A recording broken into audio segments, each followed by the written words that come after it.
You're picking some interesting picks, but you've got to solidify your top spot before you really do that. And we talked about Starhorn Royal Club a lot at the start of the previous season. We said, okay, they're doing very well because they don't have Name. But what we learned, especially towards the business end of the season, is that any points that you didn't manage to get earlier in the season, that much harder to pick them up at the end of the season when teams are really trying for different things, whether it's seeding, whether it's to try and get into playoffs, avoid relegations. When the pressure's on, points are that much harder to pick up. So even though you might feel tempted to hide strategies or try different things, you'll really pay for it at the end of the season. Well, ladies and gentlemen, we are, of course, well and truly into champion select here. Maokai and Cassiopeia have been removed on the side of RNG, and Alistair Callista on the side of LGD. And we'll see what RNG decide to remove. And there are a few names that are sort of glaring out to me at the moment, Papa Smithy, and that is the fact that the jungle has not been touched. There's been a couple of games like this where the jungle ball has become through intact. Maybe just the theory that no one champion is the strongest, and there's maybe 4 or 5 junglers that are really up there at the top tier of play. The thing that jumps out to me is that Cassiopeia's banned. Now LeBlanc. Where's the Azir? You have to force the Azir ban. I think you have to ban Azir. You know that Xiaohu will pick it up. Strongest on those Shurima champions. Azir really fits the meta. I think that needs to be the ban here, unless Godvi, someone with a very wide champion pool, I believe, played up to close to his 20th competitive champion in recent history. So unless he has a pocket pick against that Azir, or is happy to opt into the Kassadin versus Azir matchup, I guess is something we need to consider. Azir's probably going to be the ban, but if not, Kassadin's the only true answer available in picks and bans. Well, I mean, you say that, but Xiaohu is probably one of our best Xerath players in the LPL at the moment, and we've seen Xerath being played into Azir with relative success as well. And if you're thinking about getting Xerath into the hands of anyone, it's Xiaohu.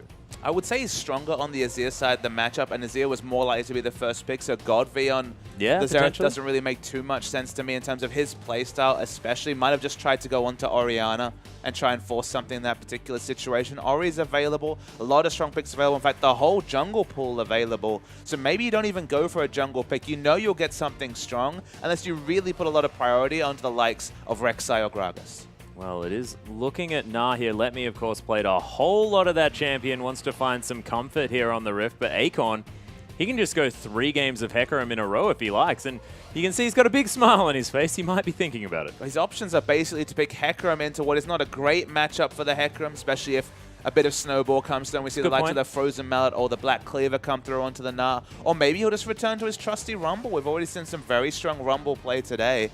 Rumble would be a fine pickup against Nah. Of course, not the best laning matchup, but you're picking for comp rather than picking for lane. You're already mousing over the Sivir, so if you take the Sivir and pick up the Rumble, not always that many great options to deal with it in team fights, but no need to commit to a top laner just yet. The Sivir priority will continue. It's one of Imp's strongest champions, and Sivir Ori, for LGD in particular, are power picks. These are amazing picks here for LGD. If they want to give them an opportunity to get into this LPL split, this is the way to do it. And of course, the fact that Godvi's Orianna got through to the second round of picks is absolutely amazing. MLXG can, of course, pick up whatever he wants there in the jungle. We have spoken about that already. And Lei considering his jungle option as well. And we'll see whether it is going to be the likes of Thresh being taken here, because Lei does love that champion. It is going to be locked away in MLXG. This is the champion that MLXG has performed on recently. When we're talking about MLXG in good games, it's on the Rek'Sai. They're definitely picking pick power with the likes of Thresh and Rek'Sai for the early game ganking. Now you have CC in the bot lane, you have a strong ganking jungler. Nara is no slouch, can very quickly cause a lot of pressure to come out. So they're picking power. They don't want to let Orianna get through a very quiet laning phase into the late game. It just causes as much pressure as possible for a couple of items come through for that mid laner.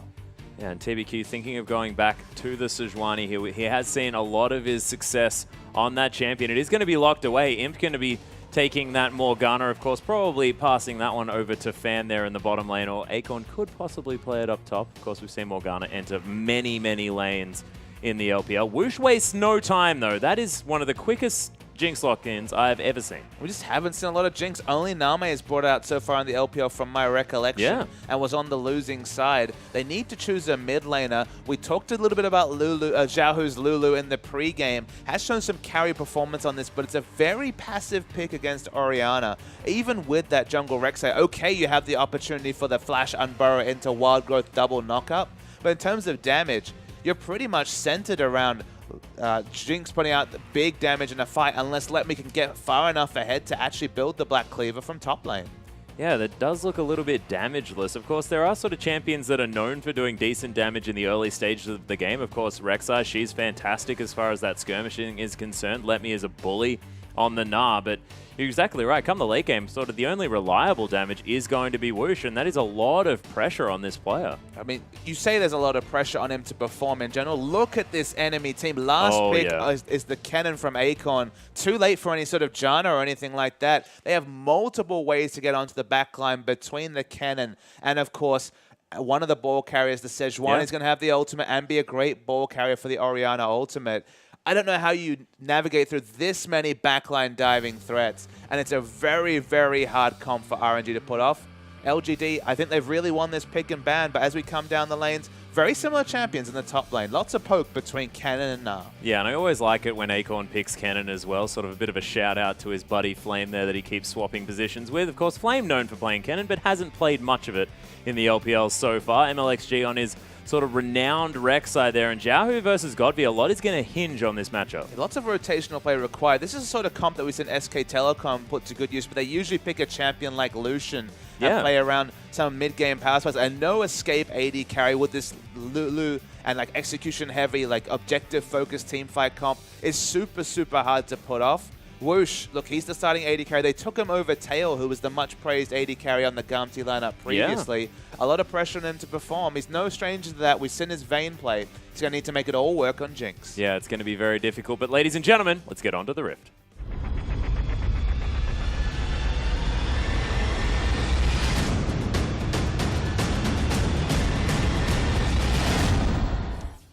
And here we are on to the Rift, ladies and gentlemen, with MLXG wandering up the lane. RNG taking on LGD for our third series of the evening.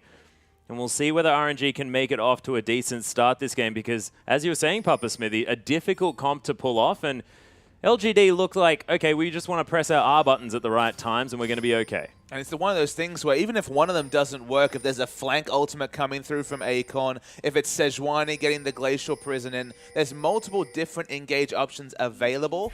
So execution heavy in a game like this is such a risk to take. You can look at teamfights, you can imagine what a teamfight looks like for RNG, but so can LGD, and it's definitely the LGD of week 3 or 4 of the LPL, if you remember. Yeah. Where they love to run these multiple CC heavy comps. Yeah, and I have a feeling we've seen almost exactly the same comp, maybe sub out an Orianna for a Lissandra instead, and it's basically what we were getting from LGD in the middle of the split. And look, it was effective in some ways. Sometimes they would pick it into Janna and just hate their lives, but they last picked the Kennen this time. It's surprised our RNG to some degree. They don't really have any sort of peel against a Kennen in terms of a Monsoon or the Gragas ultimate to really opt into. Maybe just kind of hating the fact that they went for that Rek'Sai over Gragas because they just don't have that option. And Whoosh is looking pretty precarious on this Jinx. Yeah, it's going to be difficult for Whoosh to really make this one work. An early QSS might be coming out from this AD carry here on the bottom side of the map. MLXG starting off on the Grump, not going to donate any experience over to the bottom lane, but I want to talk about this top lane because Kennen and especially Mini Gnar, sort of the quintessential lane bullies. But now they're going against each other. Does this sort of neutralize the lane? Absolutely. These are both no resource, auto-attack focused champions in the laning phase. They're very similar. I mean, we remember the couple of schools of thoughts when Gnar was really at the top of the meta. People were talking about Annie as a counter pick for Burst. These champions basically do the same thing. Maybe Teemo would be a bit more akin to what what Gnar's up to, but they're very, very similar. So it should be able to match pressure. In terms of early item pickups, they've gone for Doran Blade over the longsword. So definitely the more offensive, or the person looking to be more offensive, is Akon with that more lane-centric purchase. Yeah, actually, nice death sentence to land here on the bottom side as Lay didn't want to get into turret range. Imp throws out a boomerang. Nice, just the tip landing onto Whoosh there, putting him down to about half health. This bottom lane, I mean, it's not necessarily what you expect to happen in this lane because Sivir probably should be receiving a little bit more pressure, but is it sort of after the first AD items come in that this lane really starts to turn around? Yeah, Patron and I were talking about this. We've seen a lot of Jinx versus Sivir, and Jinx has kind of simply looked as a lane counter to Sivir. In a lot of ways, I agree, specifically after BF Sword, the trades get better and better for Jinx. The options that Sivir does have, though, is that her all-in is better than Jinx's. She does have the option to use the ultimate, try and just use the fact there's no escape. MLXG's found TBQ, forced to use that flash. The flash from MLXG, though, he's got the red buff, doesn't even worry about it, knows that he can secure the kill, and first blood for MLXG. This is what this guy does on this champion. And this is not something you frequently see, but it's a very smart move from MLXG. You know that Sejuani is going to be so low in the jungle. Well, Whoosh is going to fall down in the bottom lane here at the same time. Imp managing to pick up that kill. And very interesting things happening all across the board. And Ban, last turret shot is going to come through. Lay's flash after him for the auto attack. Secures it. And 80 carry 1v1s and support 1v1s in the bottom lane. Yeah, Lay managed to make Whoosh look good. Whoosh actually gets an assist out of all of that. We missed, of course, the play coming into it before. MLXG looking for a lane gank, finding TBQ. Yeah, he was actually burrowed there, so TBQ probably surprising him just a little bit. The Tremor Sense senses for MLXG not working out quite so well, but he's going to make it out of there just fine. But, I mean, the big thing to consider here, Atlas, is that Lulu was able to push in Orianna. Orianna needs to wait to level 7 to 9 to actually have any sort of instant wave clear.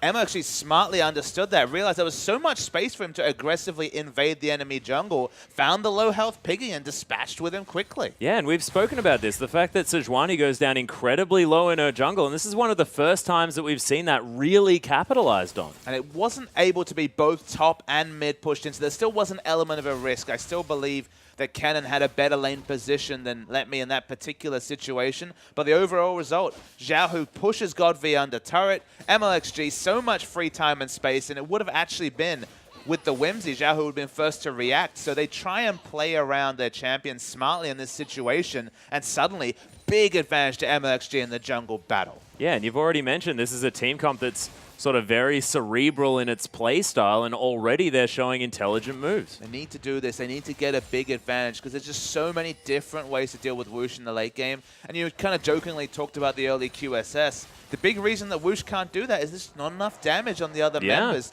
to go for anything other than the most efficient AD purchases possible. Yeah, well, so far starting not so strongly in that regard, picking up the extra Doran's Blade just to make sure he's got some lane pressure. He's going to put him behind a little bit as far as that first BF sword item is concerned, but if you can afford him any pressure in this lane, he's definitely going to be doing it because the Jinx that falls behind, especially when there's so much pressure, going to be difficult. Nice use of those rockets to make sure that Imp doesn't want to put on too much pressure here in this bottom side, and Godby taking a lot of harass here from Xiao Hu, who's just relentless with those glitter lances. Yeah, we talked about the fact that it's a defensive lane choice. You can still be very aggressive. The big difference between Lulu and other champs don't really have kill pressure. Not taking Ignite, you're actually taking the Summoner Spell Cleanse as defensive as Summoner Spell as you can. No offensive utility in the cleanse. Imp takes a lot of autos, but just going to be a situation where Lay's trying to buy a bit of lane presence for Whoosh. Yeah, Lay really playing this one as best he possibly can to try and give Whoosh some time to farm this one out. But you can see it is working very effectively. He's died that one time, but he's still ahead in the farm. The trades have really worked out for Whoosh. Imp's tried some all-in trades, obviously successfully since he's picked up the kill onto Whoosh already. All-in trades are fine. It's just those poke trades that are so poor for Imp. Even if he hits the Q and a couple of autos, you know that once you switch out of the machine gun form into rocket form, with all that extra range, Whoosh is always going to get multiple extra auto attacks and really stick the trades against him.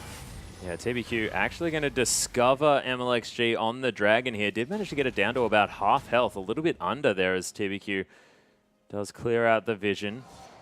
So no sneaky dragons to be had this time from RNG. It was worth a shot. CS value is very similar across lanes. The only big advantage between Jinx and the Sivir. 10 CS is probably what we expect in this matchup, given how well it started off. And mostly that's been, again, Lay's pressure. He was really smart to pick up that kill. Oh, yeah. Under turret. The Ignite coming through, and also was just on time to get the assist onto Whoosh, and that critically got a couple of extra potions in the inventory and helps with these trades that come through from Sivir. Yeah, and it's interesting. Actually deciding to forego the Sightstone and picks up the mobility boots instead, probably wanting to move around this lane. And when you're talking about the likes of Gamty, you're thinking Sync Dream. Of course, no longer on this side. Still in the LPL, ladies and gentlemen, just not quite on his, with his friends. There, of course, Tail and Sync Dream were one of my most favorite bottom lanes. But Sync Dream-esque, wanting to roam around the map and create some pressure. Causing as much pressure as possible is not the worst idea. MLXG already went and took out the Sejuani, now trying to counter jungle as well. 3 members that react first. Godv picks it up, though. I don't know how that happened. Was that a command attack that stole a red buff? I believe it was just the command attack. The distance was already used. That's actually a really big win coming through for Godv. It won't really be that relevant in the 1v1 matchup. Just doesn't have the attack range to actually auto-attack Lulu multiple times, but you deny resources away from MLXG. Yeah, that's a massive amount of experience as well to go over to this Orianna, and denying that from MLXG, like you mentioned, that is the big deal here. So, of course, still keeping that money and experience on their side of the map. And quite simply, the auto-attacks, when he's trying to proc the minions for wave clear, does that extra little bit of damage. That's probably enough to actually get the instant clear with the QW. So if that gives him more lane control against a Lulu matchup that he's been struggling in, I mean, red buff not usually a big thing to consider in this matchup, but it could actually help Godv in more ways than one. Yeah, well, this is the thing. Of course, Clockwork Wind-Up, a fantastic auto-attack steroid there as well, and Xiaohu has been putting a lot of pressure onto Godv here. But you can see he's probably pretty keen just to sit back and farm. So far, so good. And in the bot lane, CS lead actually dwindled here. I don't know if Imp has just been in lane longer. BF Sword has been purchased by Whoosh, but 70 to 75 is very competitive CS between these two when there was a 10 CS advantage not long ago. Yeah, still 7 CS to clean up here, so is going to be ahead just a little bit is Whoosh, but you're exactly right. The fact that Imp was falling behind quite considerably is a big deal, and double longsword here for Imp. So going for that Ghostblade Sivir build that we've been seeing rising in popularity. Doesn't necessarily mean it's going to be there, but might just have been a case of getting power. But I think you're probably apt in that particular situation. I was expecting more Brutalizer pickups on the likes of Graves when he's Sin, just because when you finish the Infinity Edge, you don't get the same burst in power as before. Now that's lost the extra 5% critical strike when you finish the ability. Going for, say, a pickaxe or a BF sword into Brutalizer gives you a lot of physical damage when you have spells like the Graves Q or the Boomerang Blade, as Imp is able to put out. So going to look for some bit of poke, and you itemize in that Avarice Blade that no Sivir player goes without. Yeah, well, this is the thing, of course. Loving to grab an Avarice Blade if you can. Whoosh able to clear out these minions very effectively now, and you can see these trades working out quite well for the Jinx now that the BF Sword is in the back pocket. And it seems like the extra Doran's Blade purchase worked quite well here for Whoosh, making sure that he could keep up the lane pressure. The bridging purchase, as you put it, seems to have done just fine. The purchase in the top lane, Akon is doing something we haven't seen on Rumble Players in quite a while. He's actually going to rush the Rylai's. You didn't think he had enough CC before. He's going to have plenty of it now. Yeah, this cannon sort of with the perma-slow build.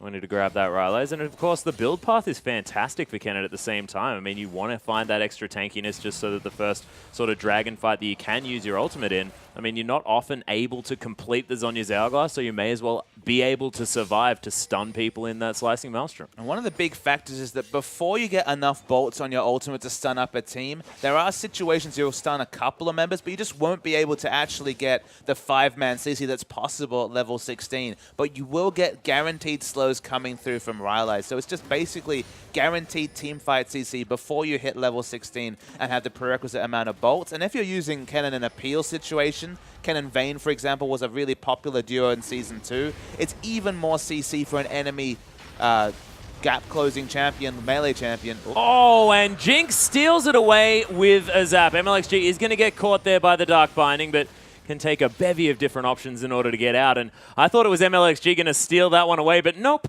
Whoosh, locking it down with a zap. It's even worse than that, because Akon actually committed to using the teleport. Let me stay in lane. Is going to push this wave and probably get a lot of turret damage. And it looks like he's going to even take this turret. And Kennen doesn't even have a dragon to show for that. Yeah, nothing gained from that teleport whatsoever. But it is going to be the ult used by Imp here on the bottom side. Lei just in the wrong place at the wrong time. And Whoosh tried to offer some damage there, but not sure what Lei was trying to do. He was trying to look for a bit of brush control. Remember, they've had lane control for the majority of this laning phase. This time standing in a ward. Smart pathing from TBQ, called down by his AD carry and support lane. They pick up a free kill. Yeah, and Cinderhulk already completed now by TBQ. That kill is going to really help what was a generally falling behind Sejuani, but you're exactly right. Just mentioning to me right there the fact that the Warrior enchantment was completed by MLXG and a sidestep. Surprised to see. I mean, there's not a lot of synergy between those two items. Of No. course, going to have a bit of presence to go and kill the Piggy, but this is obviously a very early game-centric build. It probably makes sense given that they have this earlier power spike, as we've talked about. The most power early is to pick up the Warrior and get in the face of the Sejuani. She doesn't get any tankiness apart from the items she buys. Maybe this is just extending what we've said. First 25 minutes, Warrior's probably going to be the strongest enchant option. Just try and use that window. But this basically closes the door on Rek'Sai being super relevant in the late game. Well, I mean, MLXG might have been considering the fact that, yeah, their team doesn't have a whole lot of extra damage.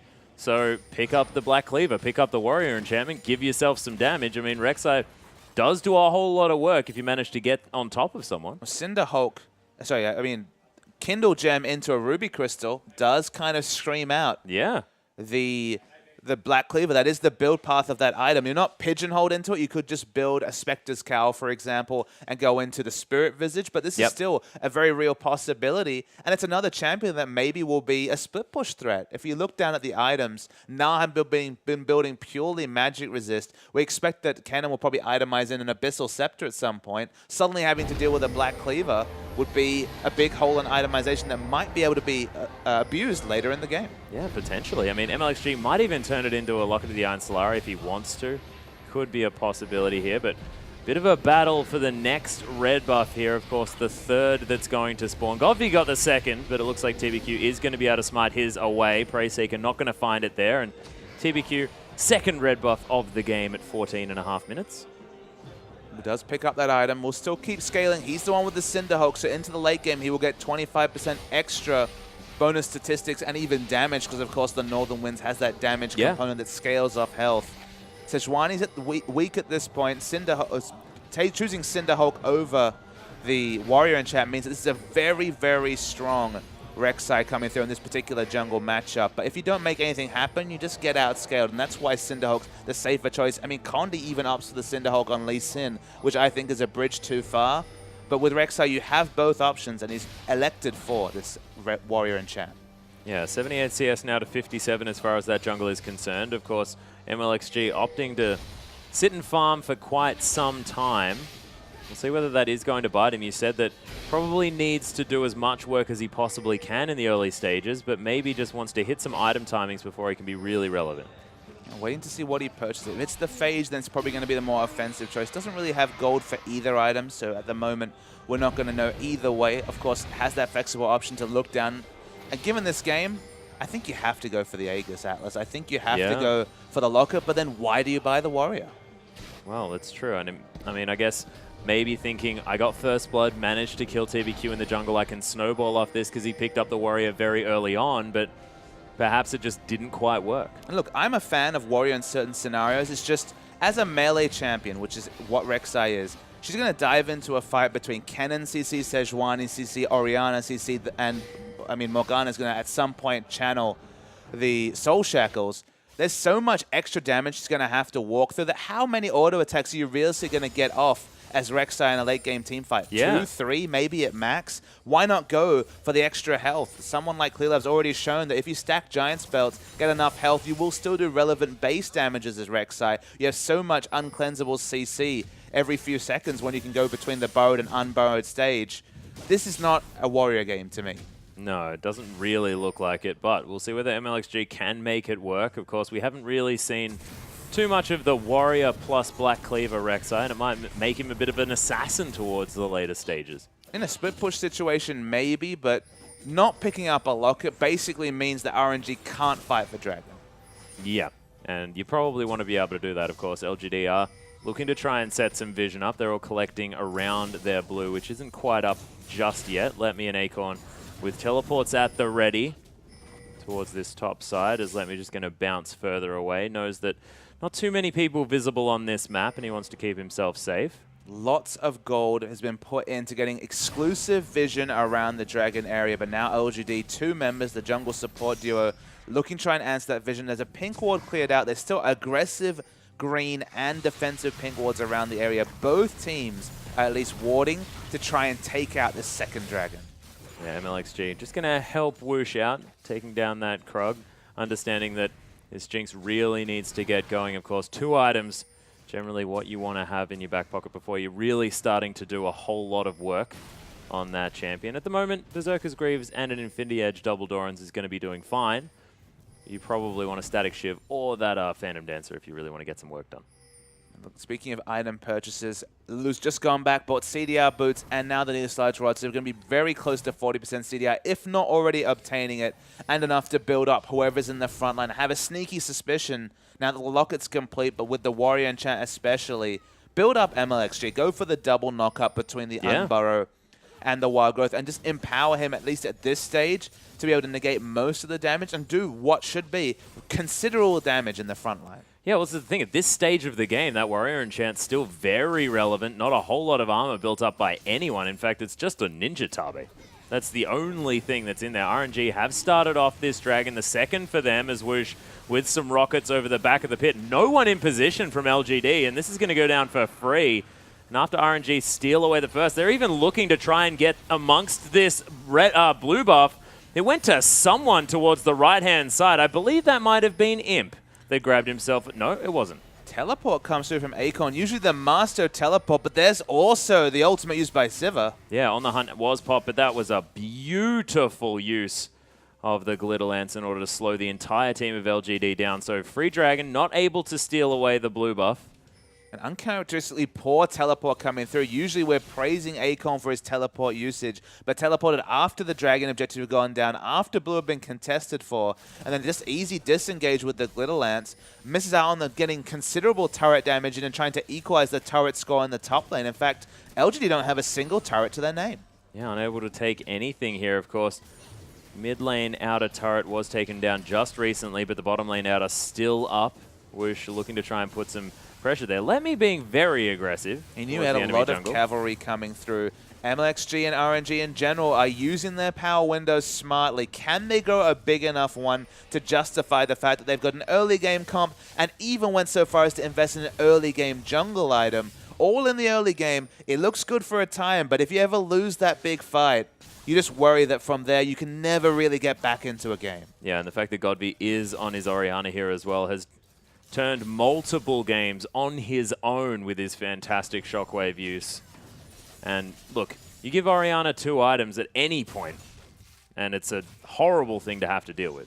Must have enough gold for the Neoslides Rod. Yes, does purchase it and a pink ward.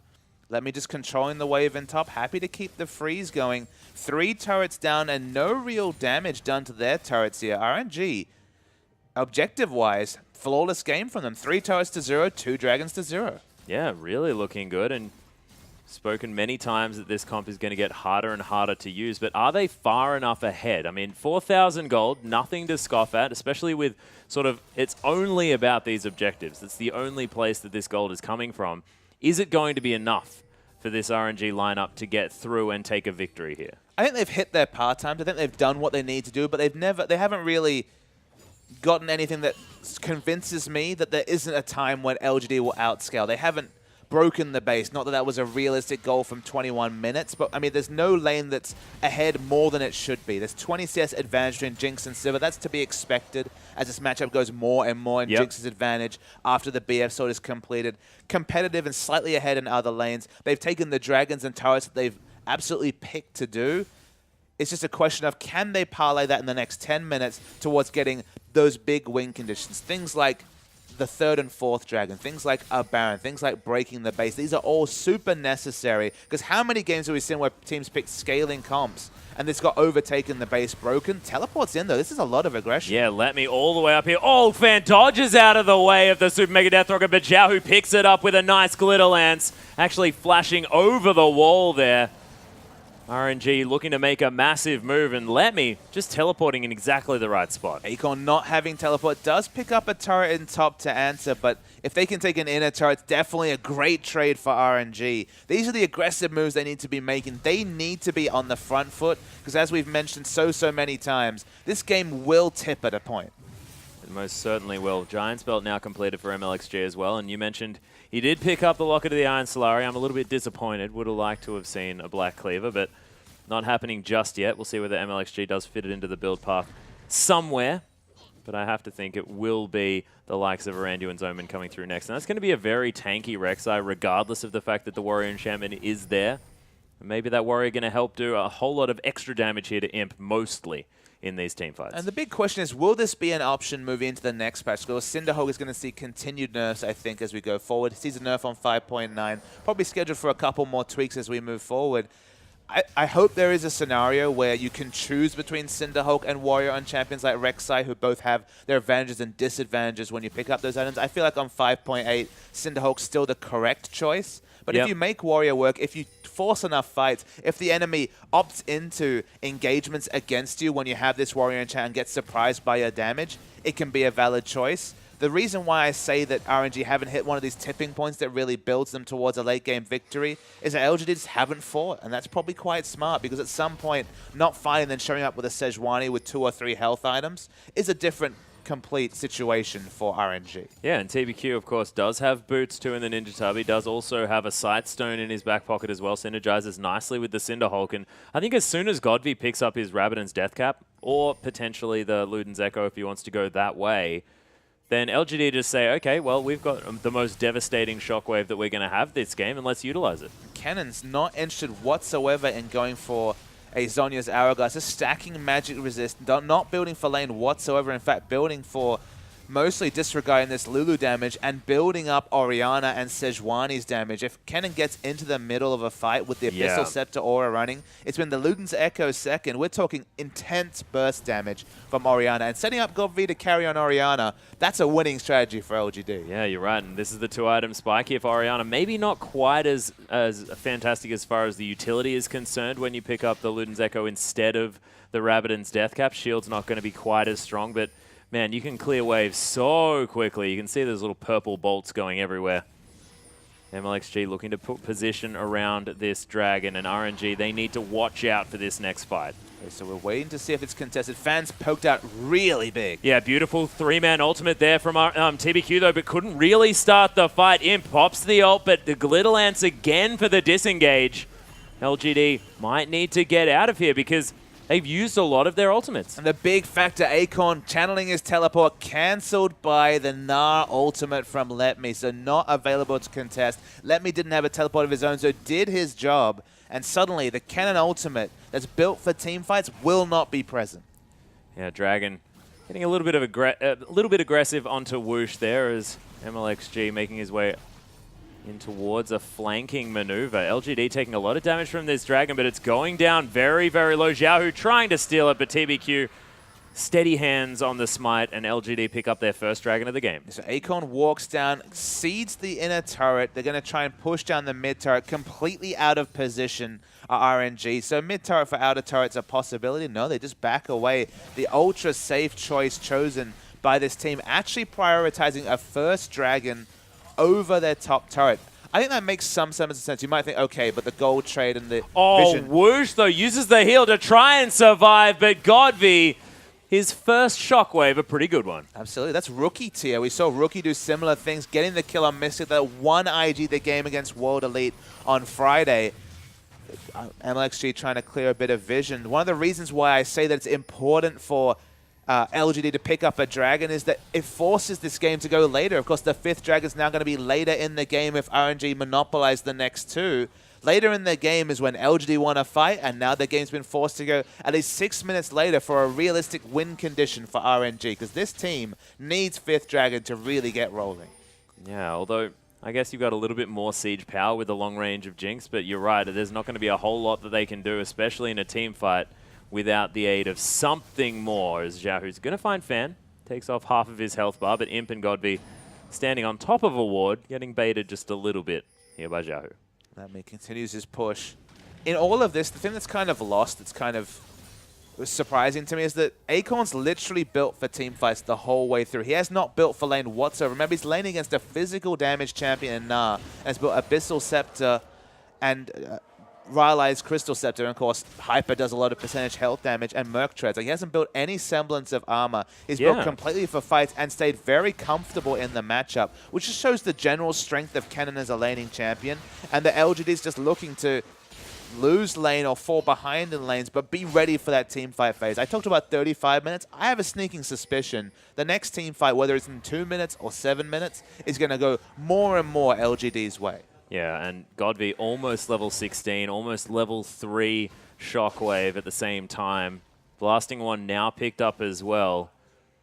And Orianna just scales more and more as this game goes on. And we put a Rabbidan's Death Cap on top of this Luden's, and as well as the Athene's Unholy Grail that completely escaped me for some reason.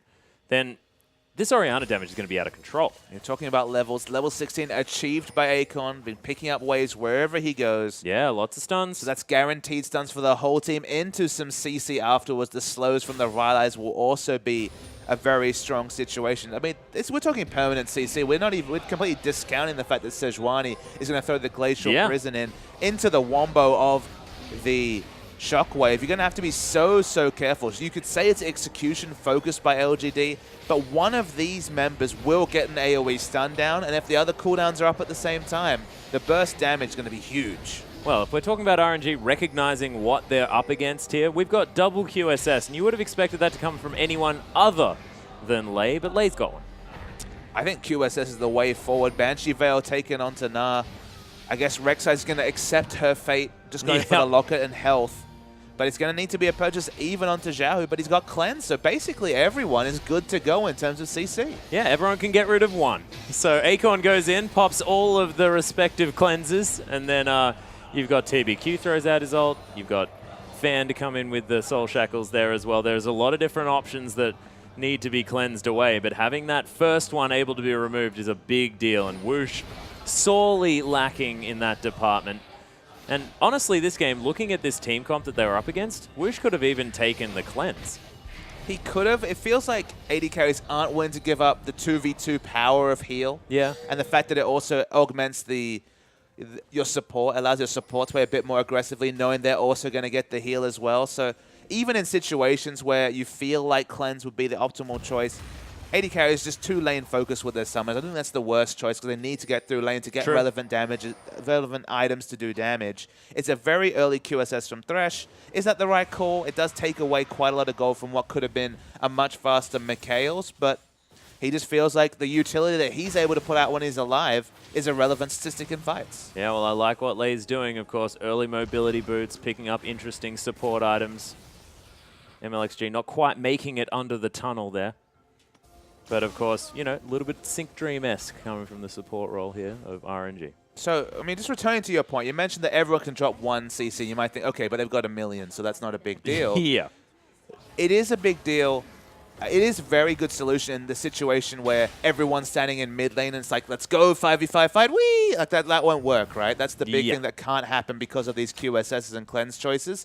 So how do you work around that if you're LGD? You need flank wards. That's what we need to see is Akon teleport flanking. He hasn't gone for home guard. He has actually gone for distortion, and Flash is very, very relevant on Cannon. But they need a ward for him to get a flank engage, just so that it's one of those situations where you can't run away from the CC because you've got Cannon coming from the back or from the side and Sejuani coming from the front. If they're going for linear engage or rushing down a wave, it's possible that RNG have enough tools to deal with them, so they need to really intelligently use the teleport from Akon if they are going to get this team fight wombo out. Yeah, well, it's true. They've also got to make sure that they're not engaged on here. Of course, MLXG was looking for something around there. 8 seconds now on this dragon before that one spawns. Nice little ward over the side, and RNG actually have to sweep that one. Thought they possibly could have managed to destroy that one in time, but the dragon going to spawn now. This will be the third for RNG, and LGD looking to try and even it out with their potential second. Down at half health yet again as RNG sort of taking their foot off the pressure, but they are going to be able to lock that one down. Nice Dark Binding as Let Me comes through with the Mega Gnar. And LGD, they are just going to back away. So RNG locking down the third dragon. That is definitely good, but of course losing that one means that it's not the fourth. It's not that little bit earlier as far as being able to win the game with that 5th dragon win condition is concerned. You must ask, who's doing the shot calling for this LGD team? No PYL there. During this whole time, you were wondering whether LGD were going to fight. Orianna was in base. She was just walking by. She only got to the dragon as it was taken down. So either someone quite comfortably said, no worries, we'll give away this third dragon, or there was some poor shot calling and timings coming through, because you should not be in base if you're looking to contest dragon. Yeah, that's precisely it. Although Godby has now locked down the Void Staff. Almost half health on that Adder turret in the mid lane, but it looks like the inhibitor turret is going to be under siege here by RNG. Maybe a little bit of a rotational outplay by this side, because of course Jinx going to be doing so much damage to this turret. Akon tries to teleport in, but it gets stopped because the tower's dead. This cannon's now going to go so far before he's going to get towards this one. The inhibitor going to fall, and RNG just a much better play. Takes the lantern out. MLXG is going to be safe, and LGD caught with their pants down. And again, the word shot calling has to be invoked. Scattered shot calling from LGD. Very late teleport from Akon. You're against a minigun form 3-item whoosh on Jinx. You're never going to be able to contest for that objective. RNG piling things on. They have a nice wave in bottom. They're trying to delay anyone from going to answer it. Do they have realistic Baron pressure? You look down their lineup and you have to say, not really. No, and LGD, they're not making sort of the decision at all. I mean, the Baron, got started by a cute little Prey Seeker, as TBQ is going to lock down the blue buff for Godby. MLXG wasn't even really concentrating on it, and Xiaohu not going to be too worried. Of course, Lulu not so mana-gated as the likes of an Orianna is. Such a massive minion wave. We're talking about 6 minion waves crashing together in the bottom lane. Not able to send anyone there. LGD caught, though. Yeah, Godby in trouble. Soon make a death rocket. Sails past, but Akon sort of zoned away with his ult running. MLXG finds Imp, the warrior enchantment, doing some work there for this jungler, and LGD have to scatter. RNG somehow managing to turn it on, and as soon as Godby was down, there was no foot off that pressure. And there was just no cohesion in the use of these very long ultimates. That death sentence was incredible. Whoosh looking for it. That was the zap, and Xiaohu picks up the kill in the end. Whoosh's Jinx is fantastic here, as another zap not going to quite find it, but there's the death sentence. Lei locks it down. TBQ's dead, and so is another inhibitor. Akon wondering what's going on as far as his team's play is concerned, because he's hanging around in the base playing damage control. This is going to be a free Baron. And RNG, they've made this one work, but it's begging a lot of questions from LGD. Yeah, I don't want to focus on the negative, but the team fighting cohesion from LGD has been awful, completely off the page. Orianna gets aggressed onto them. They kind of have Akon channel the ultimate. A defensive ultimate goes down from TBQ after everyone's dead. You need to layer these wombo combos down precisely, or they do nothing. And the result was very healthy members to the point where they can get multiple kills, push down mid, and go back and take the Baron. Yeah, and it's a 3-0-1 Rek'Sai here, 3-0-2 for Xiaohu on this Lulu. Very low kill game here for 35 minutes in, but RNG have just been playing this map so much better. Well, I mean, to the point that Akon is 0-0-0. Yeah. He hasn't even seen an assist this game in 36 minutes. And he's on one of the best teamfighting champions in the game. And he was the one that was getting to these objectives, and he did secure one dragon that LGD has to show for themselves in terms of objectives, but 7-3 in toast, 3-1 in dragons. Next dragon spawning soon, and of course a Baron too. RNG went for a rotational early game based comp. LGD went for a comp that should be really good in the late game. You asked the question, had they done enough? At the point you asked it, no, but now it feels like too many things have piled up for RNG. The gold lead's not quite there, but everything else, absolutely, completely squarely there for RNG to overtake this late game scaling LGD. Yeah, and the minion waves now crashing into the Nexus here in the mid lane and the top lane. RNG just playing it out textbook, not actually thinking about letting any of it go to the RNG of this game. They're just going to be sieging up the bottom lane, getting things done that way. And these they have 2 inhibitors down. There's nothing that LGD can do to contest these sort of objectives. Maybe the inner turret if they get the godliest of all Orianna ultimates, but even then. And Godby, if anyone's going to be able to do it, it is this man, but is it too little too late? These minions don't need a lot of help. No, they are doing a whole lot of work. There's a couple of siege minions actually built up here as RNG gonna have to wait for the next one unless Let Me just wants to tank it up. He's got so much health now with that Warmog's armor as well as the Randuin's. Baron buff duration still just over a third.